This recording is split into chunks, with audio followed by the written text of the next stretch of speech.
মুখৰ উজ্জ্বলতা হ্ৰাস পাইছে নেকি? অকালতে বয়সৰ চাপ পৰিছে নেকি? একমাত্ৰ পাৰ্লাৰখনেই নিজৰ সৌন্দৰ্যৰ মাধ্যম কৰিছে নেকি? ধুনীয়া হ'বলৈ ৰাসায়নিক সামগ্ৰী ব্যৱহাৰেই যথেষ্ট নেকি?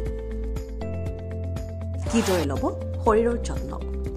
ধুনীয়া হ'বলৈ কোনেনো নিবিচাৰে? এক প্ৰকাৰে ক'বলৈ গ'লে আমি প্ৰত্যেকেই সৌন্দৰ্য প্ৰেমী।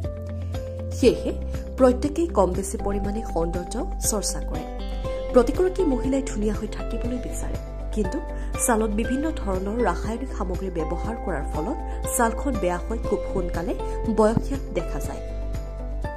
এই চাপ দূৰ কৰিবলৈও বহুতে আকৌ বহু নামী দামী ফেচিয়েল তথা আন বহুতো চিকিৎসা কৰে। কিন্তু এইসমূহৰ সলনি আপুনি আপোনাৰ জীৱনশৈলীত কিছু পৰিৱৰ্তন তথা খাদ্য তালিকাত কেতবোৰ বিশেষ খাদ্য অন্তৰ্ভুক্ত কৰিয়েই ছালত বয়সৰ চাপ নপৰাকৈয়ে ৰাখিব পাৰে। কি খাদ্য গ্ৰহণ কৰি আপুনি আপোনাৰ ছালখন সতেজ তথা কম বয়সীয়া কৰি ৰাখিব পাৰে, আজি জানো আহক। মিঠা আলু।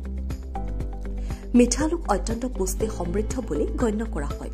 ই মুখৰ সূক্ষ্ম ৰেখা আৰু কোষ আঁতৰ কৰাত সহায় কৰে। মিঠা আলু খালে কোলাজেন বৃদ্ধি হয় আৰু ছাল উজ্জ্বল হয়। সেউজীয়া শাক পাচলি। সেউজীয়া শাক পাচলিৰ বয়স প্ৰতিৰোধী গুণাগুণ আছে। ইয়াত অতি উচ্চ মানৰ ভিটামিন আৰু আঁহ থাকে।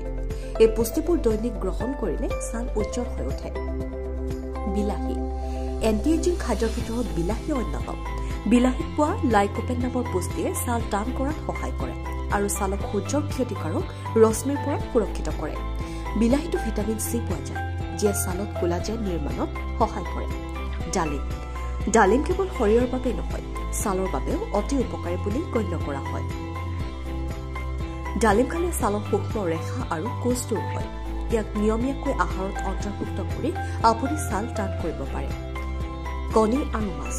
যদি আপুনি আমিষ ভোজী, তেন্তে আপুনি আপোনাৰ আহাৰত কণী আৰু মাছ অন্তৰ্ভুক্ত কৰিব। এই দুয়োটা বস্তুৰ এণ্টি এজিং গুণ আছে, যিয়ে ছালক বয়স বৃদ্ধিৰ প্ৰভাৱৰ পৰা সুৰক্ষিত কৰাত সহায় কৰে। Green tea.